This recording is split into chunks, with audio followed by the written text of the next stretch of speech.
İcazə verin də girək içəridə. Niyə verilmir ki icazə? Yəni səbəb nədir? Yəni zeytun ağaclarının gecə ilə kəsilib, yerində bu konstitusiya qurulması.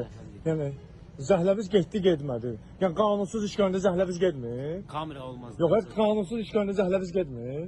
Olmaz da kamera. Yox, qanunsuz iş görəndə zəhləviz getmir. Çekiş gedəndə zəhləviz gedir. Qanunsuz deyil. Bəs sonunda müdiriyyət çıxsın da, açıqlama versin də media, bütün media əməkdaşları burada niyə açıqlama vermirsiniz ki?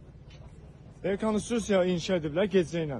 Deməli, gecə ilə zeytun ağaclarını kəsiblər yerində. Bax, görün sizdə nədir. Yerində də dəmir konstitusiya inşa ediblər, nəsə obyekt tikilib.